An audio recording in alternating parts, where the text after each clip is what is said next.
GK पाठशाला के समसामयिकी में आपका स्वागत है। आइए आज हम लोग जानेंगे जस्टिस यू ललित के बारे में। तो क्या है प्रमुख खबर? जस्टिस यू ललित का अगला प्रधान न्यायाधीश बनना तय। भारत के प्रधान न्यायाधीश NV राणा ने सुप्रीम कोर्ट के वरिष्ठतम न्यायाधीश उदय उमेश ललित को अगला प्रधान न्यायाधीश नियुक्त करने की सिफारिश की है। जस्टिस रमन्ना ने जस्टिस ललित के नाम की संस्तुति कानून मंत्री को भेजी है। संस्तुति की एक प्रति उन्हें खुद जस्टिस ललित को भी सौंपी है। लगभग 16 महीने के कार्यकाल के बाद जस्टिस रमन्ना 26 अगस्त को सेवानिवृत्त हो रहे हैं। 27 अगस्त को नए CJI पदभार ग्रहण कर लेंगे। जस्टिस ललित CJI बनते हैं तो उनका कार्यकाल 3 महीने से भी कम का होगा, क्योंकि वह इस साल 8 नवंबर को सेवानिवृत्त हो जाएंगे। जस्टिस ललित दूसरे ऐसे CJI होंगे जो वकील से सीधे सुप्रीम कोर्ट न्यायाधीश बने और फिर प्रधान न्यायाधीश।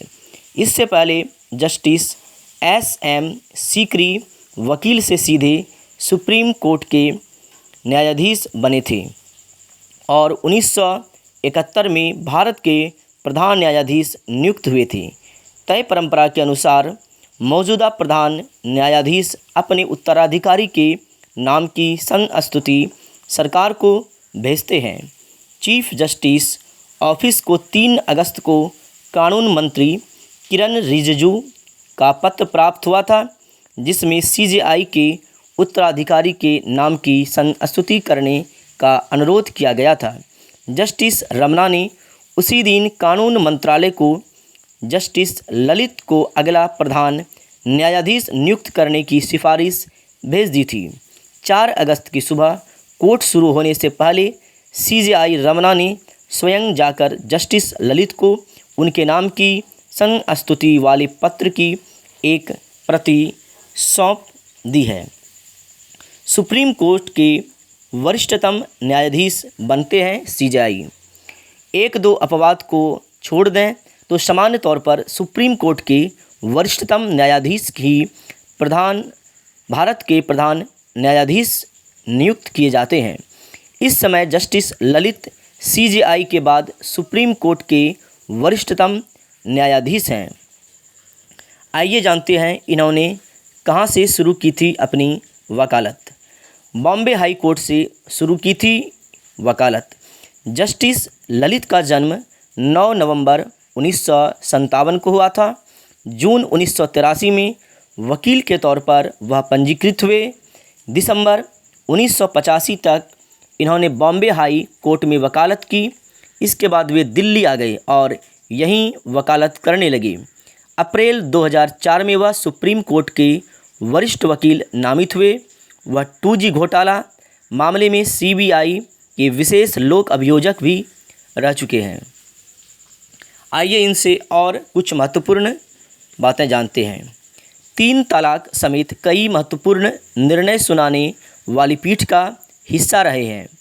सुप्रीम कोर्ट के जज के रूप में उनकी नियुक्ति 13 अगस्त 2014 को हुई थी।